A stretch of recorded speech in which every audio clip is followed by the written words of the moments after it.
Irmãos, diga comigo: Senhor, desvenda os meus olhos para que eu contemple as maravilhas da tua lei. Hoje eu quero falar com os irmãos sobre o bom depósito. É algo precioso demais. Provavelmente eu vou chorar em algum momento aqui hoje. E olha que eu não sou muito de chorar. Mas quando eu penso em tudo que eu recebi, através da vida de muitos santos e servos de Deus, tudo aquilo que depositaram em mim, eu devo dizer a vocês que é algo de valor inestimável, é precioso demais. Eu estou iniciando um ano, irmãos, que é um ano muito especial na minha vida. É um fechamento de um ciclo, de uma existência. Há 30 anos eu deixava a minha cidade natal, Vitória do Espírito Santo, cidade que eu amo, para residir em Serra. Exatamente há 30 anos atrás. E levava comigo uma loira linda, que aprendeu a me suportar, me conhecer, minhas manhas, minhas fraquezas.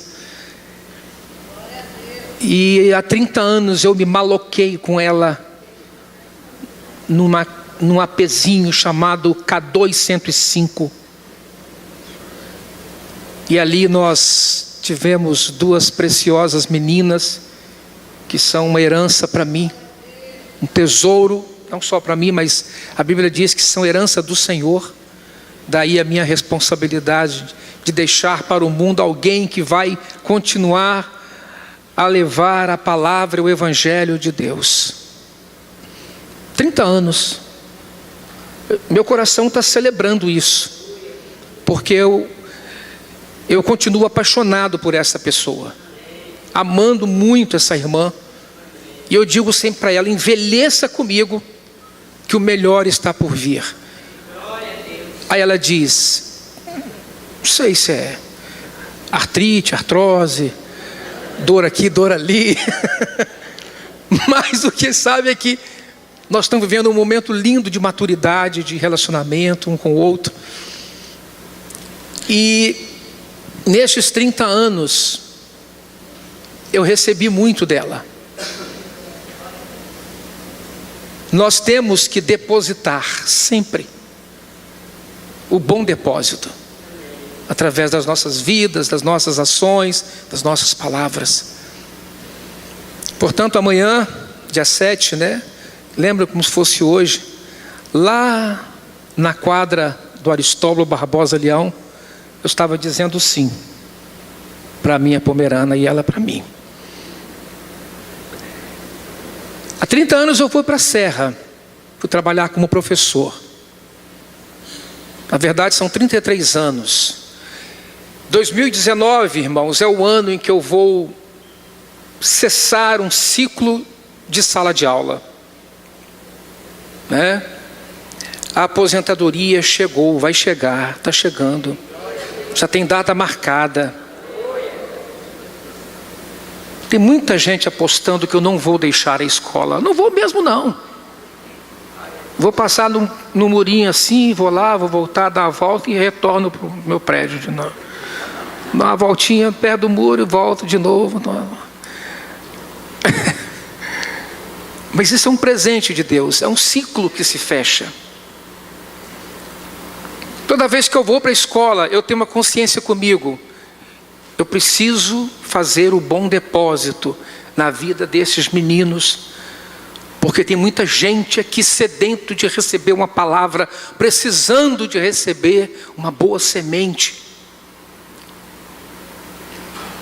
Também neste período, neste ano de 2019, eu completo 50 anos que eu fui alfabetizado, irmãos. Eu fui alfabetizado Em 1969, professora Antônia, lembro-me que ela me exortava porque eu queria apagar o meu caderno com o dedo. E ela falava: para que é isso aqui? Eu falei: isso é borracha. Para que é isso aqui? É para apagar. Então por que você está mexendo com o dedo? Coisa de... não entendo. Por que apagar com o dedo? Até isso ela teve que me ensinar. E ali eu continuei seguindo. Segundo aninho com a dona Maria Gama. Terceiro ano com a professora Milka. Lembra, Fátima? Uma fera. Milka uma vez me colocou de frente para o quadro para resolver uma operação matemática de divisão. Eu não sabia a tabuada de 7. Eu gosto da tabuada de 5, de 2, mas de 7 era um terror. De 9 então, misericórdia. E ela falou: vai ficar aí de frente para esse quadro, olhando para ele até resolver essa conta.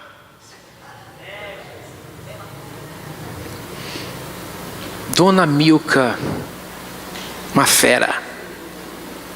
Ciclos que se fecham. Hoje eu quero falar um pouquinho para vocês sobre coisas que estão pulsando aqui dentro de mim, que eu preciso dividir com a igreja. Tem hora que nós vamos misturar um pouco vivência com essência. A vivência é o que eu tenho para dizer para vocês. A essência é o que eu recebi, que está aqui neste livro chamado Palavra de Deus, Sopro de Deus. Mas antes de falar, eu quero passar um videozinho para vocês. Eu me emocionei muito com este vídeo. A homenagem de um filho do irmão Gesiel Gomes, que é um pregador do Evangelho. Eu achei muito interessante ele dizendo o que ele aprendeu com o pai. O pai é um pregador do Evangelho. Durante esses 50 anos, o Senhor me ensinou, e o Senhor nos ensinou, que a palavra revoluciona, que essa palavra impulsiona, que a palavra impressiona, que a palavra direciona, que a palavra educa, que a palavra ensina, que a palavra fascina, que a palavra conserva, que a palavra preserva, que a palavra santifica, a palavra purifica, a palavra edifica, a palavra qualifica, a palavra robustece, a palavra enriquece, a palavra acontece. O Senhor me ensinou que a palavra envolve, que a palavra resolve, que a palavra move, que a palavra comove, que a palavra converte, que a palavra manda, que a palavra encanta, que a palavra quebranta, que a palavra levanta, que a palavra vê, que a palavra prevê, que a palavra provê. O Senhor me ensinou que a palavra regenera, a palavra supera, a palavra impera. O Senhor me ensinou que a palavra forma, a palavra transforma, a palavra reforma. O Senhor me ensinou que a palavra é luz, que a palavra conduz, que a palavra introduz, que a palavra reluz, que a palavra é viva, que a palavra é santa, a palavra é pura, a palavra é energia, a palavra é profecia, a palavra é sabedoria, a palavra é unção, a palavra é revelação, a palavra é riqueza, a palavra é fortaleza, a palavra é ouro, a palavra é tesouro, a palavra é alimento, a palavra é mantimento, a palavra é suprimento, a palavra é pão, a palavra é água, a palavra é azeite, a palavra é leite, a palavra é maná, a palavra é manjar, a palavra é mel, a palavra é luz, a palavra é ceia, a palavra é lâmpada, a palavra é buzina, a palavra é trombeta, a palavra é bandeira, a palavra é credencial, a palavra é distintivo de campeão. Apóstolo Gesiel, o Senhor me ensinou que a palavra ressuscita, a palavra salva, a palavra cura, a palavra perdoa, a palavra é arma, a palavra palavra é armamento, a palavra é equipamento, a palavra é escudo, a palavra é espada, a palavra é capacete, a palavra é broquel, a palavra é cinturão, a palavra é cinto, a palavra é broquel e a palavra é fogo. A palavra esconde, a palavra revela, a palavra fecha, a palavra abre, a palavra ataca, a palavra contra-ataca, a palavra multiplica, a palavra surpreende, a palavra ataca, sim, defende. A palavra é torpedo que racha o crânio dos demônios, e a palavra é bomba que vai estraçalhar o cérebro de Satanás. Essa é a mensagem que ele tem pregado. Quem celebra aí, levante a mão, dão glória a Deus alto, um aplauso ao Rei dos Reis e ao Senhor dos Senhores. Celebre o pregador da palavra, mas mais ainda, celebre a palavra do pregador. Celebre o pregador do evangelho, mas celebre o evangelho do pregador. Celebre com o príncipe dos pregadores, mas mais ainda, celebre o príncipe dele mesmo, quem? Jesus, o vivo, o forte. Irmãos, não dá como você ouvir isso e você não sentir atingido, porque eu sei que na minha vida, muito disso que este homem falou, que este irmão falou, faz sentido e é verdade. E a pergunta que fica é: quem fez este bom depósito na vida deste homem? O seu pai, aquele irmão, ministro do evangelho, um servo de Deus, um homem separado por Deus. Hoje eu quero falar para vocês sobre a palavra, e o quanto a palavra me fortaleceu para poder viver estes ciclos na minha vida, e saber que ela me renova a cada instante, e que ela permanece, e que ela é fiel, e que eu tenho certeza não desvanece.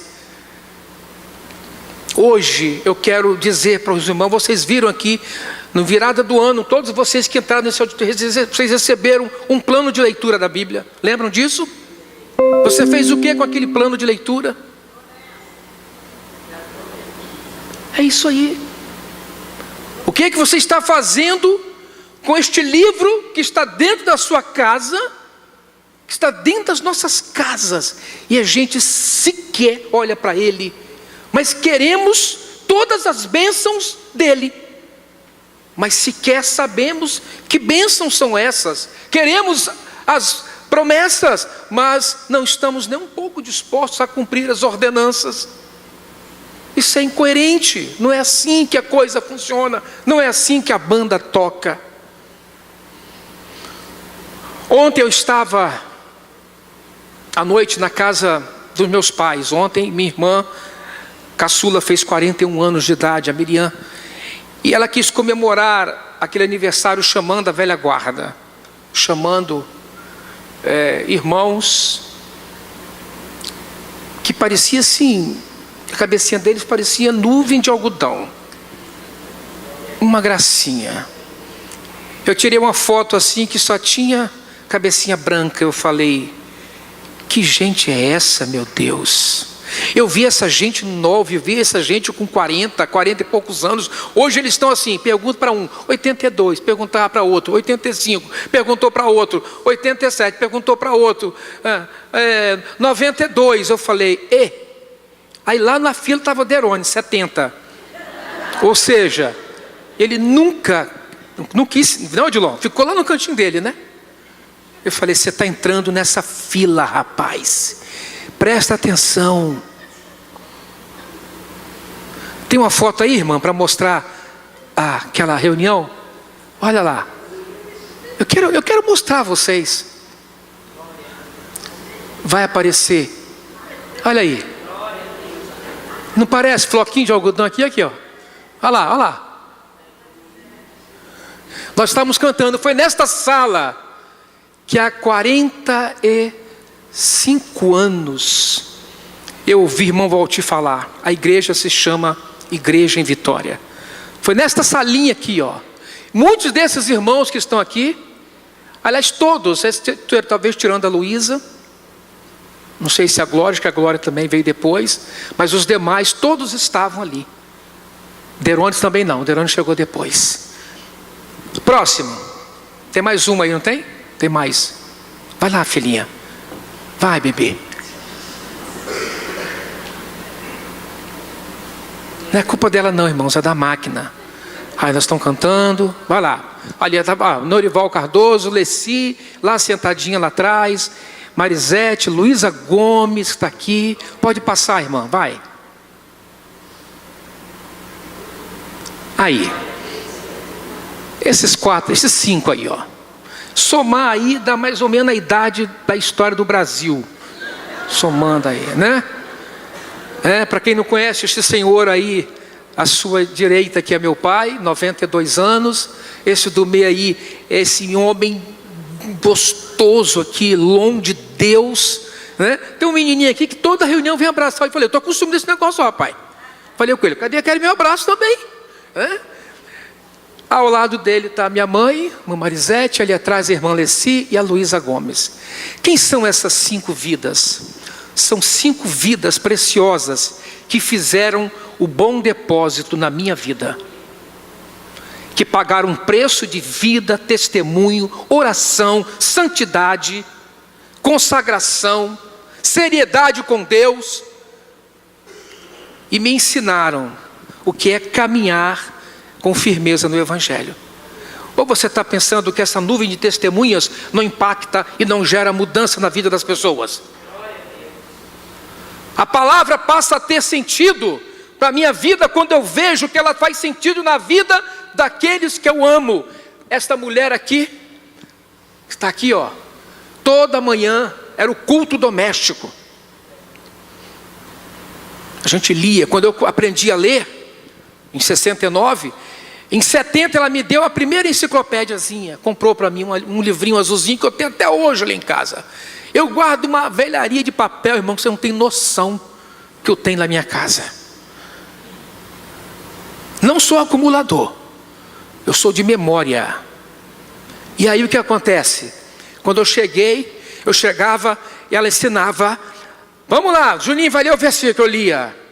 Desvendo os meus olhos para que eu contemple as maravilhas da tua lei. Ela me explicava, a gente memorizava e a gente depois ia brincar.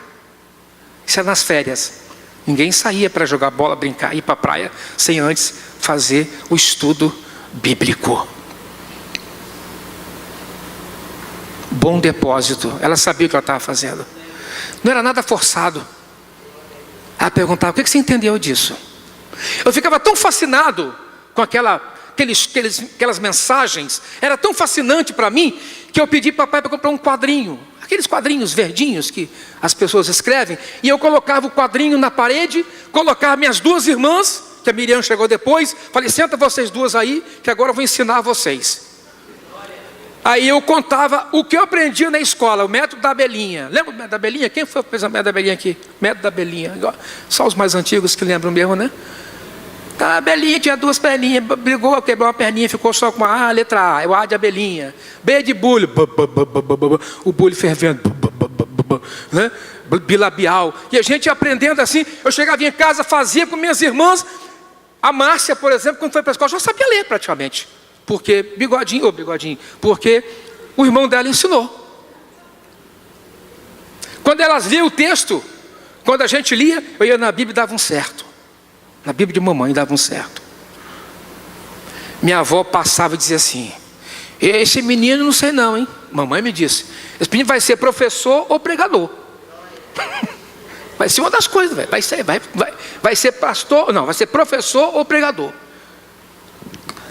E aí estão esses irmãos maravilhosos que depositaram na minha vida. Próxima foto, irmã. Ah, Jesus, eu quero terminar só com essa aqui. Aí estão talvez os 2 maiores depositadores,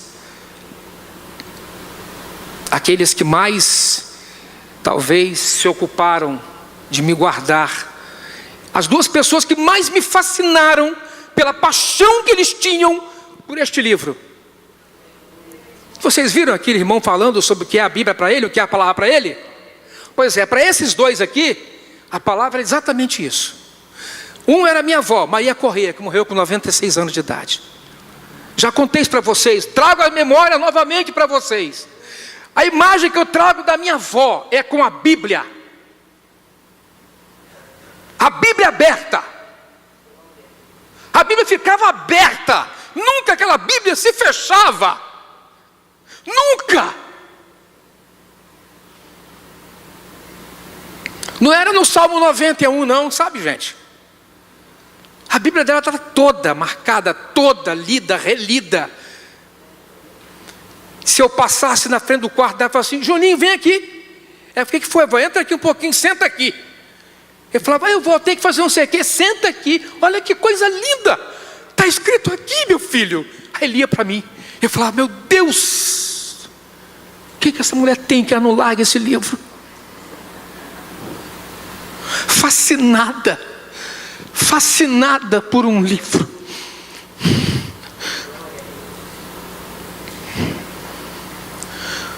Nós precisamos ver, nossos filhos precisam ver essa fascinação em nós. Eles precisam entender que ali está o segredo do bom pai que ele tem, da boa mãe.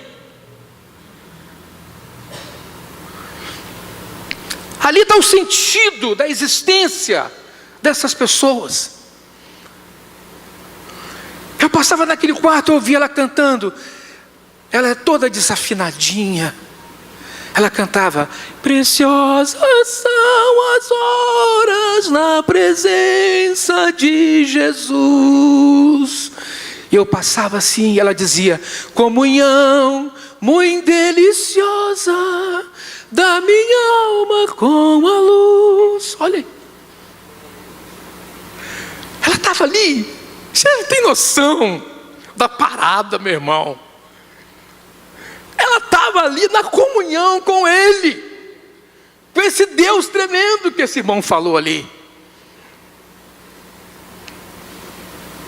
Minha avó deixou esse legado para mim, de uma mulher que amava a palavra de Deus e que vivia aquilo ali. Eu lembro dela fazendo a comida. Ela largava, enquanto a panela estava cozinhando, ela voltava no quarto e sentava para ler a Bíblia. Daqui a pouco a gente começava a comer, ela levava os pratos para a cozinha, depois rolava, ia lá dentro lendo de novo a Bíblia. Eu passava, quase que eu falava: larga um pouco isso. Não faltava as reuniões, visitava, subia morro, descia morro, e me levava para dizer assim: vou levar você, você vai ser meu guarda-costa. Vamos subir o morro da Gurijica lá comigo. A gente subia aquele morro lá, Japu, Burguinho, aquela cambada toda, aquele morro lá, e ela subia para visitar, cadernetinha na mão, para anotar o testemunho das pessoas. Eu falei: meu Deus! E o outro é Valtir Pereira. Ah, irmãos, quando o irmão Valtir entrava pelo aquele salãozinho do horto, com aquele óculos quadrado dele, com aquela cabeça, aquela cara vermelha que ele ficava, com aquele monte de livro debaixo do braço, lembra disso, irmãos? Pisando firme e limpando aquele nariz. Era assim que ele ficava. Ele sentava, juntava duas mesas assim, colocava e falava assim: pegue agora os caderninhos de vocês, caderninho na mão, todo mundo. Irmãos, estão pegando o caderninho. Vou começar a falar, e anote aí. Hoje eu vou ensinar grego para vocês. Falei: ixi. Aí quando ele abria aqueles livros, ele virava assim a folha da Bíblia.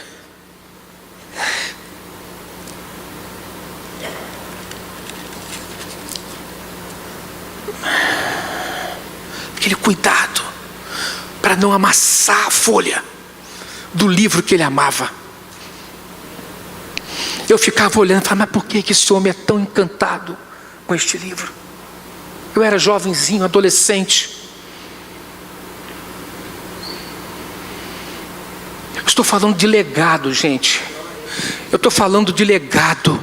Não dá para pregar mais o evangelho com aquela eloquência se não tiver legado, depósito, porque não subsiste, não consegue continuar caminhando. Tem que ter legado, tem que ter depósito. Você vê tanta gente aí falando, cadê fulano? Desabou, largou tudo, foi para o mundo. Mas tudo aquilo que ele ensinou, não sei. Faltou legado, faltou retenção, faltou cuidado do depósito. Eu vou provar a vocês pela Bíblia que isso é muito sério e que nós estamos em tempos de fazer depósito. Esses fizeram. É por isso que eu falo muito nesse irmão.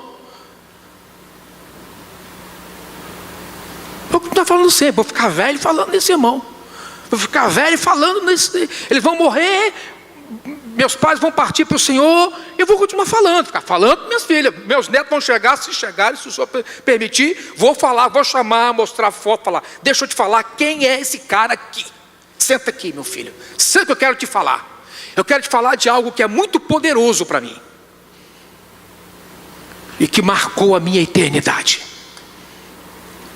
2019, igreja, tem que ser o ano da palavra. Tem que ser na sua vida, hoje, a partir de hoje, se você não estava com esses planos na sua cabecinha. Eu vou suplicar, eu vou pedir a você em nome de Jesus. Não brinca com isso, porque isso eu estou falando é coisa séria. Isso é para a sua salvação. Porque eu nem sei se você que está aqui é salvo. Se você é daqueles que passa perto deste livro e o despreza, sequer o considera, sequer o abre em algum momento, até mesmo de dificuldade, eu me questiono até que ponto você pode ser chamado de discípulo de Jesus. Que tipo de depósito você tem dentro de você? E mais, o que é que nós estamos depositando na vida dos nossos filhos? Hoje a criança nem nasceu, ela está no ventre da mãe e ela já tem uma carteira de previdência privada. Ela já tem tudo, já tem um quarto preparado, ela já tem tudo. Os pais são ágeis para fazer depósitos materiais, mas negligentes quando falamos em depósitos espirituais. Quando eu falo nas minhas palestras por aí fora para pais, eu falo, o nome da palestra é Assumindo a Herança. Eu digo para os pais, tem 3 tipos de herança. Primeiro é a herança biológica. Você já viu alguém falar assim? Como esse menino parece com o senhor? Claro, é meu filho. Tem que parecer. Pior se não parecesse. Mas tem que parecer. Isso é genética, é herança genética. É a sua sementinha que faz produzir alguém tão parecido com você. Igual minhas filhas, que parecem demais comigo. Lindas. Tem a herança patrimonial, que tem a ver com o que você deixa de herança, lá em cartório, registrado, isso aqui pertence a fulano, é de fulano, é herança. Mas tem uma herança que nós estamos negligenciando, é a herança, é o legado espiritual. Olha o que eu estou falando dos meus pais aqui, falando dos meus avós aqui. Estou falando de legado, estou falando de herança, estou falando de gente que fez depósito, gente que não tinha dinheiro, mas tinha vida com Deus.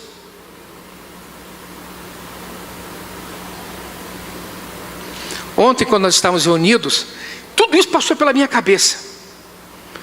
E Deus falou comigo assim, fala de legado para o povo, fala de depósito. Porque você recebeu, você está aqui porque você recebeu. As gerações hoje, irmãos, não há continuidade, há uma ruptura. Esperar o que da geração nova que está vindo aí? Muitas vezes falamos dos antepassados, daqueles dos nossos pais, qual é essa coisa? O mundo é outro, mudou, a Bíblia mudou.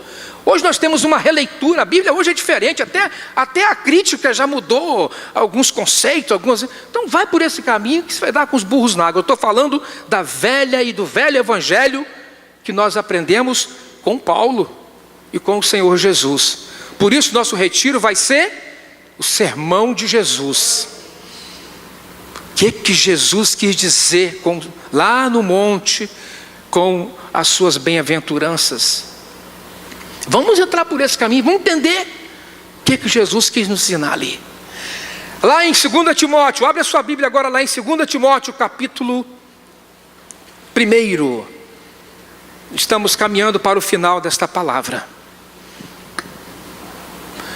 2 Timóteo, capítulo 1.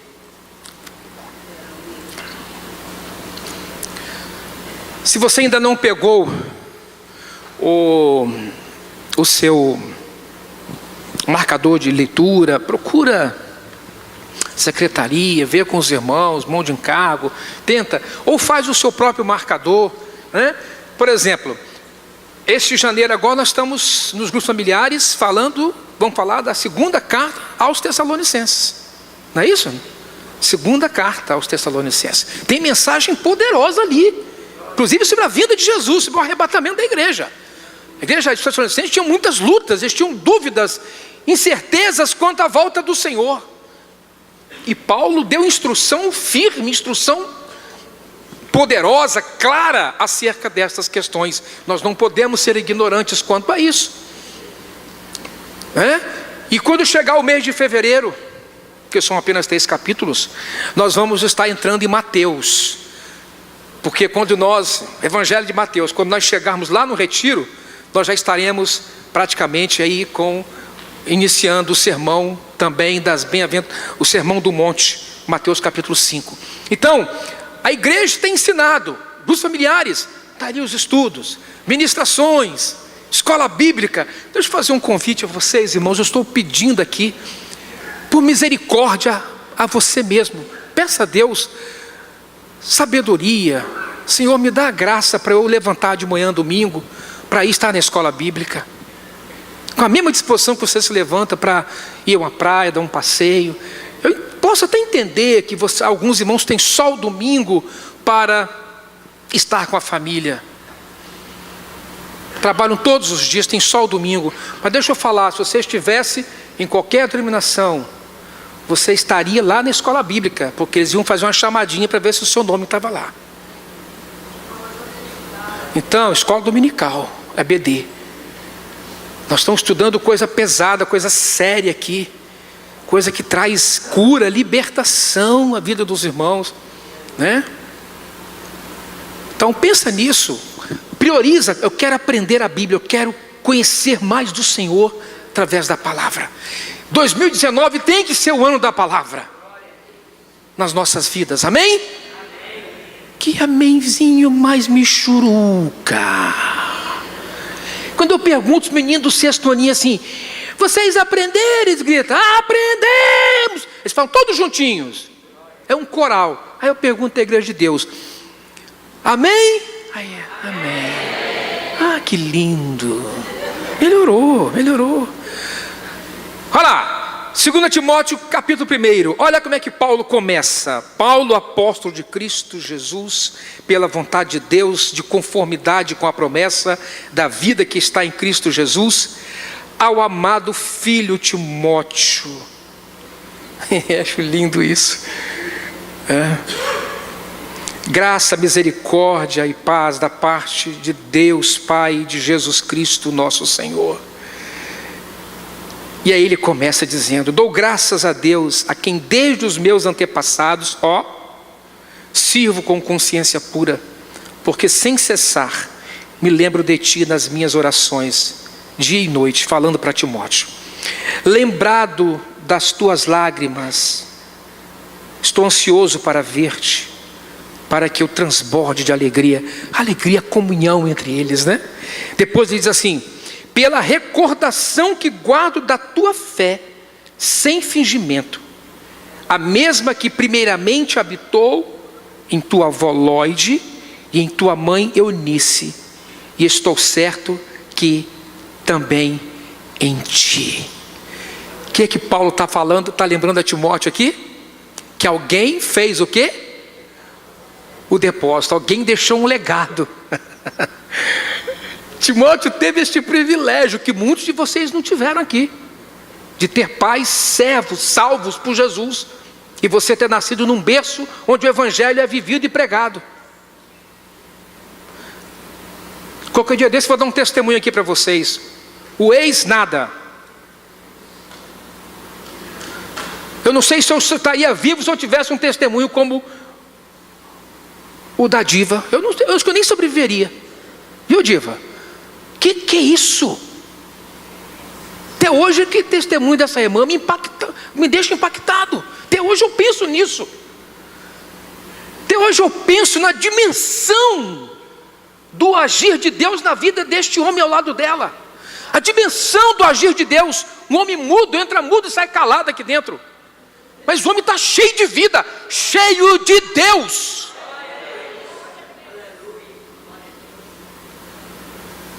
Legado. O que o Zé traz é legado espiritual. Eu posso falar hoje aqui, ó, como se Timóteo escrevesse para mim: oh, amado Norival, graça e misericórdia, querido. Lembro de você, das suas lágrimas, né, chorão? Tô com vontade de ver você, Norival. Tio Paulo escrevendo para mim. Amém? Vocês estão muito fraquinhos para o meu gosto. Recordo da tua fé, Norival. Lá dando as aulas para os meninos, falando, lendo aquelas cartinhas quando eu ia aí em Vitória, Norival, lembra? Paulo falando para mim.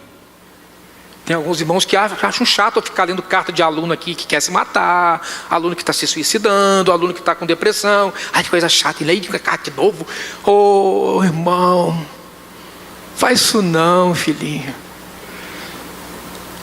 Depois ele fala assim: olha, Norival, tenho certeza que a mesma fé que habitou na sua avó Maria Correia e na sua mãe Marisete também habita em você, meu querido. Eu estou falando de legado, eu estou falando de algo que é para a eternidade. Mas não parou aqui não. Vamos lá agora no versículo 13 do mesmo capítulo. Nós estamos falando aqui de um menino, de um jovem chamado Timóteo. Vejam que Paulo fala da avó e fala da mãe, não fala do pai.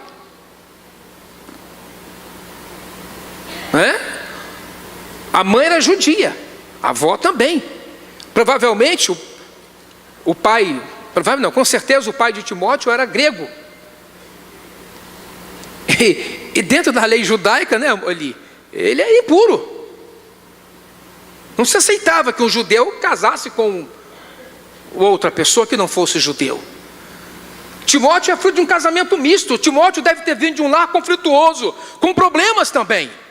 Imagina, se o pai dele não se converteu, provavelmente tenha se convertido, mas, ou alguns dizem que talvez a Eunice fosse viúva, mas o que é certo é que Timóteo veio de um lar onde provavelmente a mãe e a avó foram as colunas para a vida dele. Essas mulheres, esses homens que não têm tempo para nada, essas mulheres que arranjam um jeito de conseguir tempo, não sei como, mas elas conseguem.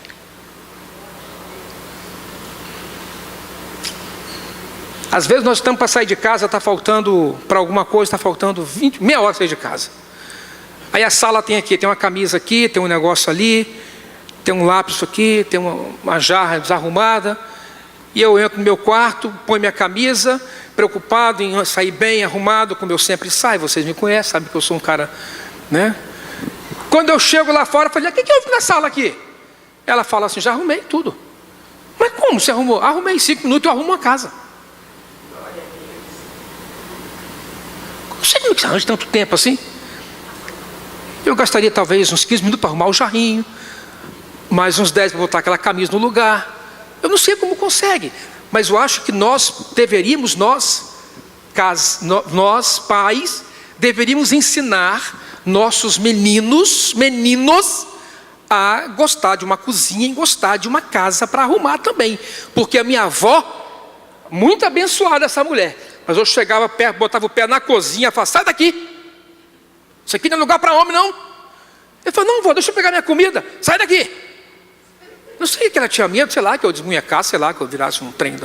Mas de qualquer forma, minha avó ficava me vigiando. Mas as minhas irmãs, ela chamava para ir para a cozinha. E eu cresci o quê? Amando a cama, o sofá da sala e o controle remoto.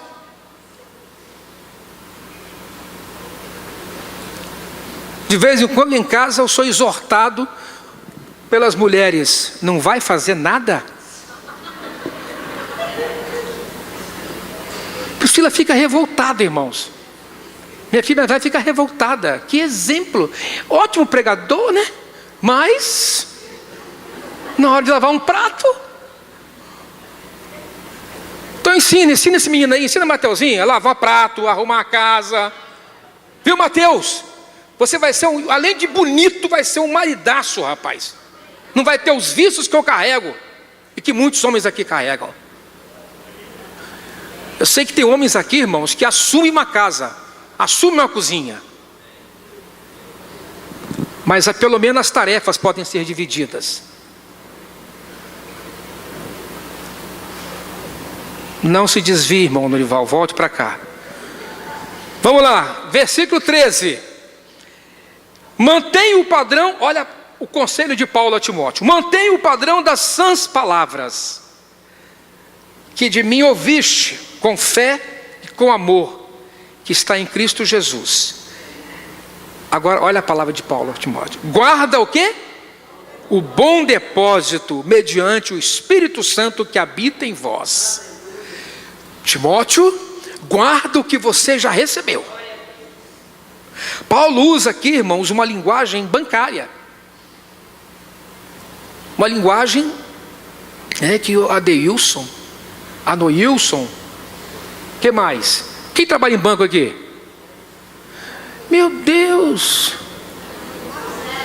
Moisés está viajando. Eu estou para ver um créditozinho aí, mas não tem ninguém aqui para fazer um depósitozinho.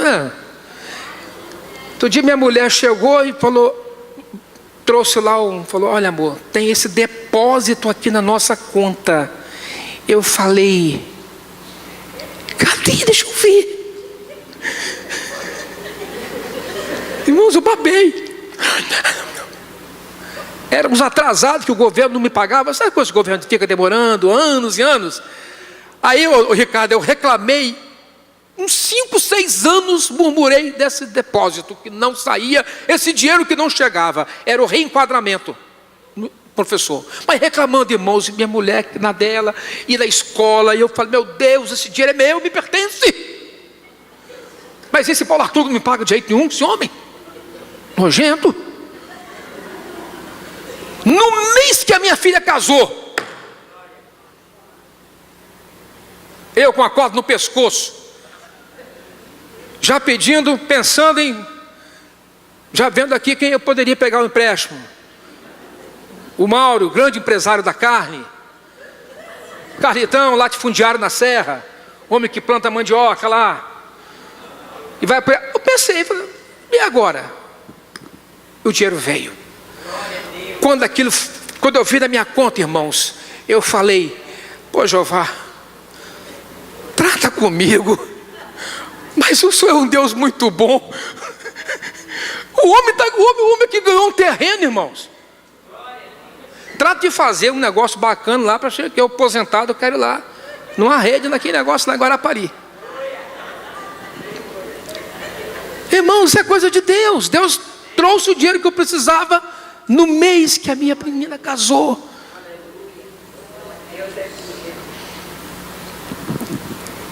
Temos que guardar o depósito, a confiança, a esperança no Senhor. Tudo que temos ouvido aqui, palavra abençoada dos irmãos, porque o que Deus tem nos dado e tem para nos dar é grande demais, é maravilhoso demais. Paulo fala de uma linguagem bancária. Que bom depósito é esse? Quem depositou isso na vida de Timóteo?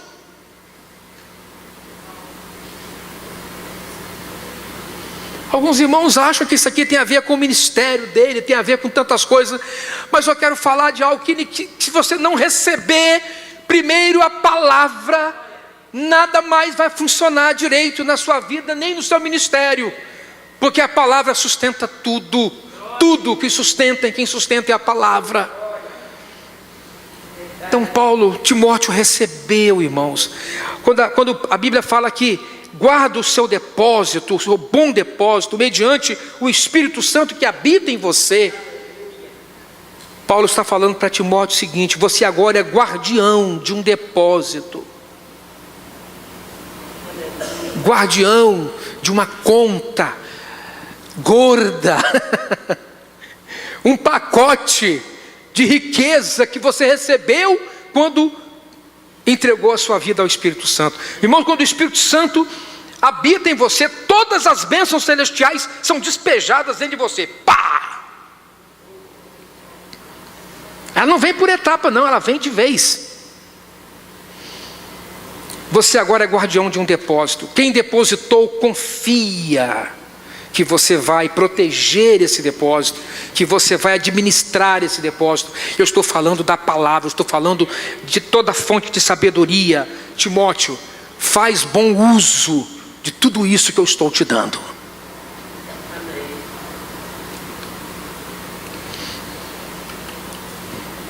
E então, irmãos, você está pensando só no depósito, na sua conta bancária mesmo? Ou você está pensando agora nessa riqueza que você tem dentro da sua casa, dentro da sua vida, no seu coração, e que você pode fazer o melhor uso, que é a palavra de Deus? Quem cuida do bom depósito faz uma revolução na sua vida. Muda tudo, inverte todos esses valores que a sociedade prega aí, tudo que a gente vive aí, e que a crentalhada está entrando de cabeça, vivendo igualmente, semelhantemente ao que o mundo está pregando, tudo isso é invertido, a começar pelo Sermão do Monte. Portanto, está na hora da gente começar a administrar esse bom depósito. No capítulo 2, ele diz para Timóteo assim: tu, pois, filho meu, fortifica-te na graça que há em Jesus Cristo, e o que da minha parte ouviste, através de muitas testemunhas. Olha as testemunhas aí. Isto mesmo transmite a homens fiéis e também idôneos para instruir as outros. Ou seja, recebeu o depósito, faz o quê? Deposita em outros. Quando a gente chama um jovem, chama um irmão para conversar, para orientar, para dar uma palavra, quando eu chamo você para a escola bíblica, chamo você para estar no grupo familiar, eu estou falando: guarda esse depósito, vem receber mais, recebe, Deus está te dando, é para você encher, transbordar.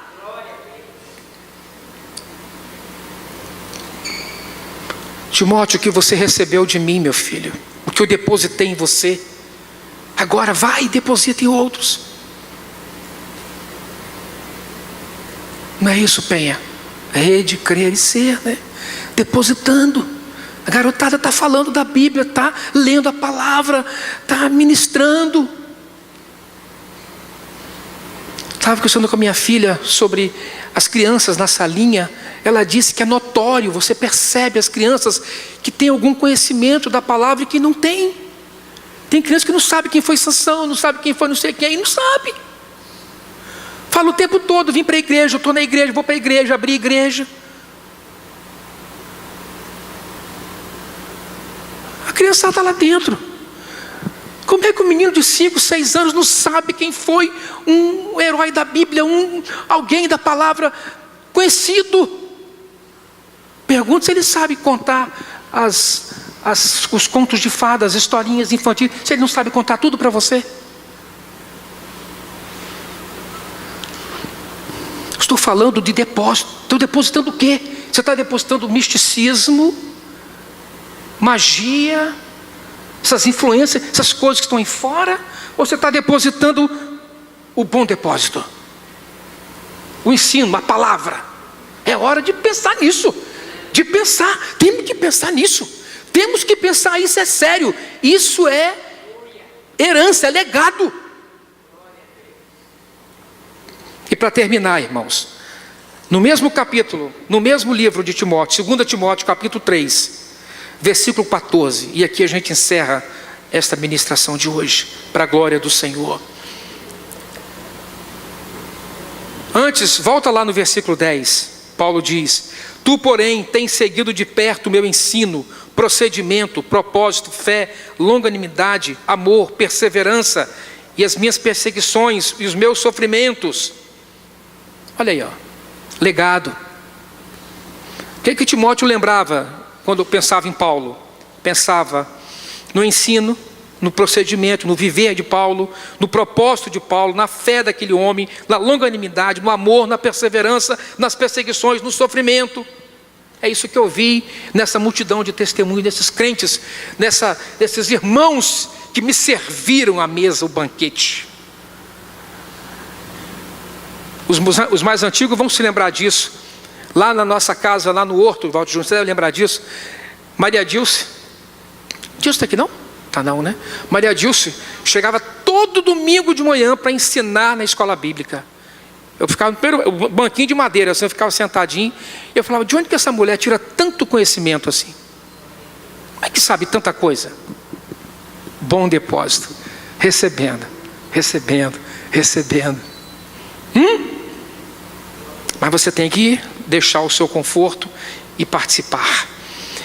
E aí, irmãos, no versículo 14 do capítulo 3, o conselho final de Paulo, no capítulo 3, ele diz: tu, porém, Timóteo, permanece naquilo que aprendeste e de que fostes inteirado, sabendo de quem o aprendeste. Você sabe por que eu tenho sido fiel a estes irmãos aqui? Por que eu fui fiel a um irmão como o Valtir Pereira? Por causa do testemunho dele, da vida. Eu conhecia, eu sabia quem estava me dando o bom depósito, eu sabia quem estava me ensinando. Eu conhecia a vida. Eu conheço a vida do Júlio, eu conheço a vida do Eli, eu conheço o Dilô, eu conheço esses irmãos. Conheço mesmo. Sei que não tem safado aqui. Nem gente de torpe ganância querendo aproveitar de vocês, manipular vocês. Sei disso, irmãos. E se fossem sem vergonhas, eu não sei se eu suportaria conviver com eles. São chatos. Sim. E como são? Mas quem diz que não tem que ser? Quem diz que não tem que ser? Está escrito aqui. Está escrito. Eu vou ler para vocês. Eu vou ler para dizer a vocês que o obreiro, quem faz o depósito, não pode se furtar de ser chato. Paulo diz: você sabe de quem você aprendeu, e que desde a infância, olha lá, ó, Lloyd e Eunice, olha lá, Valtir, Maria, Marisete, a velha guarda, que quem me ensinou, quem me instruiu, quem viveu. Ah, irmãos, eu estou falando com vocês aqui, vocês não têm noção como isso mexe comigo, como eu gostaria de abrir a sua cabeça assim e enfiar lá dentro. Toma, agora vai ruminar isso aqui. Paulo diz: você sabe desde a infância que as sagradas letras, que a palavra de Deus pode tornar-te sábio para a salvação pela fé em Jesus Cristo. A doutrina salva, irmãos. A sã doutrina, por isso ela é sã. Ela cura você, ela te leva a uma vida com Deus e a eternidade. Claro que eu estou falando de sã doutrina, é a doutrina de Cristo, não é a doutrina de homens. É o que está escrito, examina o que está escrito. Mas Valtir dizia: leu, não está escrito o que eu escrevi. Lê aí, não está aqui na Bíblia, rasga o meu livro e joga fora. Fique com a Bíblia. Religião, seita, eles ficam com a tradição, ficam com a revelação do homem e não com o que está nas Escrituras. Nós vamos ficar com o texto. Ele diz: as sagradas letras vão te salvar. Toda a escritura inspirada por Deus é útil para o ensino, para a repreensão, para a correção, para a educação na justiça. Isso aqui dá uma outra ministração, que não vai dar tempo de fazer isso aqui agora. Mas se você é discípulo de Jesus, esteja pronto para a correção, a repreensão, o ensino. Como é que você quer o ensino se você não quer participar de um familiar, se você não lê a Bíblia em casa, se você não vai aprender, não vai aprender. Se você ficar ouvindo aqui, você vai para sua casa: eu vou pegar aqui, vou abrir, vou ouvir o irmão Epaminondas Moura falar sobre não sei o quê, vou agora ouvir o irmão, sei lá, esses pregadores. Você vai cegar com a cabeça fundida que cada um fala uma coisa. Agora, o tempo que você tem com a palavra e o que o Espírito Santo vai te ensinar e te ministrar, a fim de que o homem de Deus seja perfeito e perfeitamente habilitado para toda boa obra. Ou seja, o bom depósito é com esta finalidade: tornar você um homem de Deus perfeitamente habilitado para toda boa obra. Irmãos, isso é muito rico, irmãos. Isso é muito rico. Isso é muito rico. O que nós estamos levando por aí onde nós estamos passando?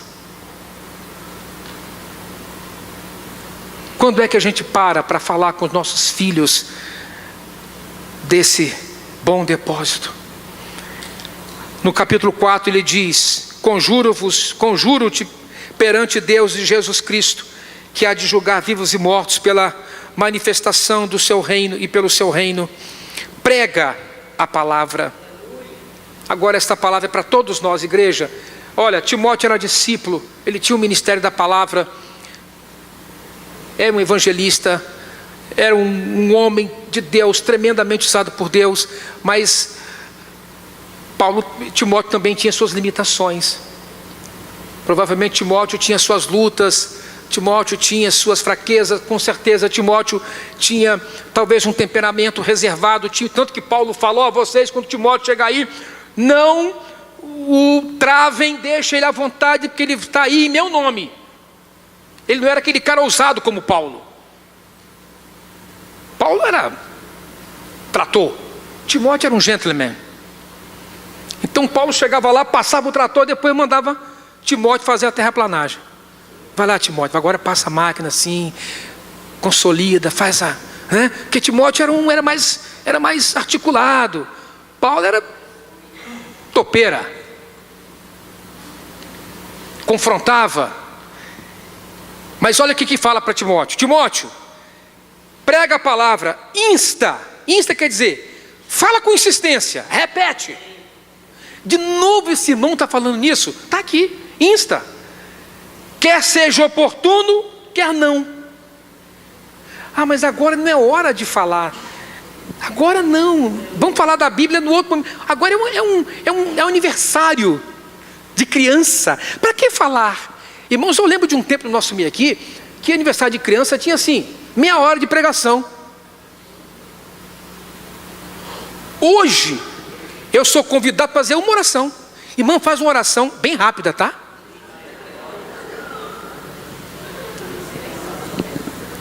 Bem rápida, porque vai incomodar as pessoas. Antes eu ia para festas dos irmãos, chegamos lá, nós tínhamos um culto ao Senhor. Eventos, casamentos, seja o que for, nós tínhamos um culto ao Senhor. E o culto ao Senhor permeava todo aquele evento. Hoje não. Hoje acaba, tem gente saindo embriagado, tem gente que se acaba de dançar e arrastar a bunda no chão, no funk, no pesado.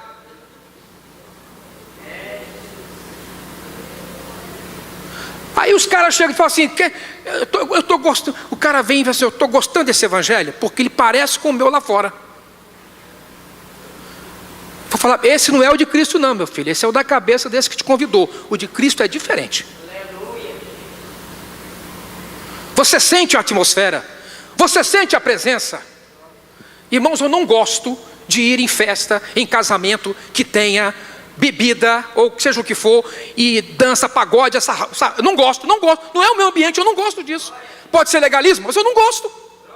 Eu fico lá no meu cantinho. Eu não gosto, me respeitem por isso.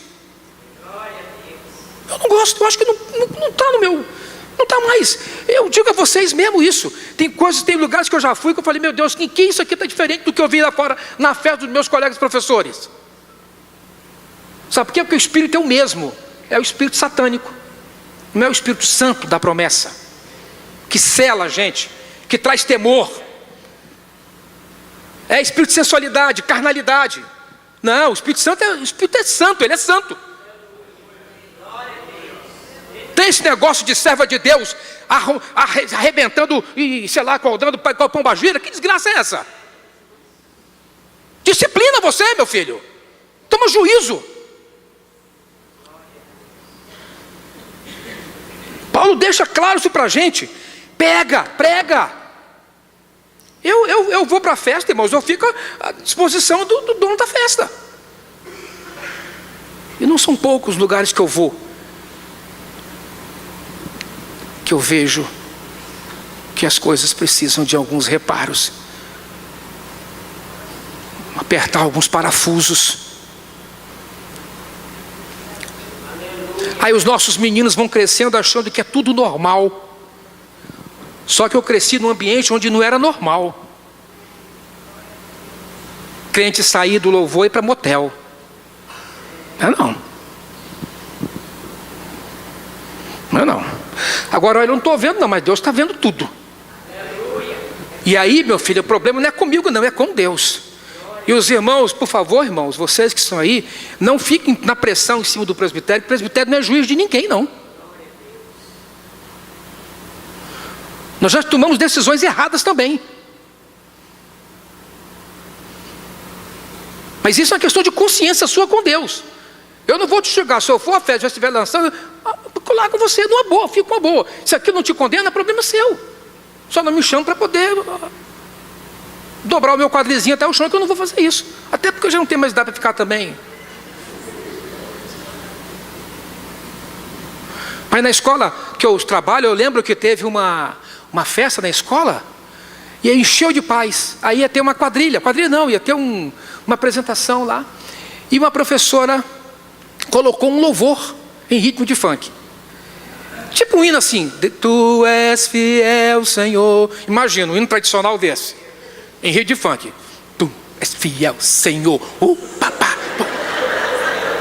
Aí, ô Júlio, começou aquele monte. A escola que eu tenho, irmãos, na minha sala de aula tem 70% da garotada é evangélica, mas parece que é 70% ímpio, que a garotada apronta todas. Aí começou ele, as irmãzinhas, rapaz, tudo com um negocinho aqui, shortinho, tudo enfiado no rego, assim, e elas dançavam. Os pais se levantaram e saíram, foram à sala da diretora, pediram: a senhora não viu isso não? Ainda coloca o hino. E aí você via, santo, santo é o Senhor, e os bichinhos arrastando um no outro. Eu falei: gente, esse negócio está fora de controle, Deus não está nesse negócio, e eu preciso me manifestar. Profeta, eu tenho que falar, gente, não tem, me perdoa, mas eu tenho que falar isso. Toma para você, faz o seu examezinho, analisa isso aí, tá? Eu não ia falar isso não, mas eu estou querendo, Deus mandou falar, eu estou falando para vocês. Olha aqui, corrige, repreende, exorta com toda longanimidade e doutrina. Na sã doutrina. Pois haverá tempo em que não suportarão a sã doutrina. Pelo contrário, vão se cercar de falsos mestres, segundo as suas próprias cobiças, como se sentindo coceiras no ouvido. Quando um irmão exorta a santidade, eles vão falar: essa palavra santidade, isso aqui não está no meu dicionário. Eu quero ser feliz, eu quero ter uma vida com Deus, eu quero sem condenação. Eu sou um crente liberal. E se recusarão a dar ouvido à verdade, e vão se entregar a fábulas, invenções humanas, interpretações humanas. Eu continuo com a velha Bíblia, com aquele evangelho que aquele irmão falou lá. Foi o que eu aprendi. E olha que eu já me modernizei muito, tá? Eu estou muito, muito moderninho, muito acessível. Eu já fui mais complicado com isso. Hoje eu entendo a fraqueza das pessoas, porque Deus me deixou nesses cantos aí da vida para entender o que é a natureza humana. Hoje eu entendo que eu só estou de pé porque Jesus me sustenta. Porque se não fosse Ele, também não estaria aqui não. Se não fosse o meu Deus, eu não estaria amando essa mulher há 30 anos e continuar amando e apaixonado por ela. Não estaria. Nem ela também por mim. Eu sei que é Ele que me sustenta. Então eu quero dizer a vocês, 2019, irmãos, o ano do bom depósito. Vamos fazer o bom depósito. E você vai ver depois, diga para mim o resultado no final deste ano. Vou fazer um desafio à igreja de Deus aqui agora. Replaneja a sua vida, reorganiza o seu planejamento de vida, sua agenda, e se volte mais para a Bíblia. Amém? Vocês concordam com o que eu estou falando? Amém. Se volte mais para a Bíblia. Tome uma posição. Eu não vou passar nenhum dia da minha vida sem ler as Escrituras, nem que seja um versículo, e meditar nele. Eu vou ao grupo familiar. Se eu não puder ir, eu vou pegar o semanal e vou estudar, fazer os estudos que estão sendo feitos, porque isso é uma escola bíblica, é um ensino bíblico. Nós já lemos quase que todo o Novo Testamento, irmãos, no grupo familiar. Que bênção isso! E tira um tempo para você meditar. Se volte mais e faça o bom depósito. Chama seu filhinho: filho, vem cá. Deixa eu te fazer, vou fazer um depósito a você agora. E ensina a palavra para ele. Você vai ver. E ao final deste ano, eu quero ouvir um testemunho ou mais testemunhos. Dorival Júnior, você pregou no dia 6 de janeiro, a primeira ministração, primeiro domingo, você falou sobre de volta à palavra. 2019, o ano do bom depósito. Meu irmão, eu depositei. Meu irmão, eu tirei tempo, eu arranjei tempo, eu replanejei minha agenda, eu sentei com minha filha, eu ensinei, eu falei, eu vim para a escola bíblica. Eu sou um novo homem hoje, uma nova mulher, porque a palavra de Deus foi poderosa para me sustentar e me transformar. Amém? Vamos voltar para a palavra, irmãos? Amém?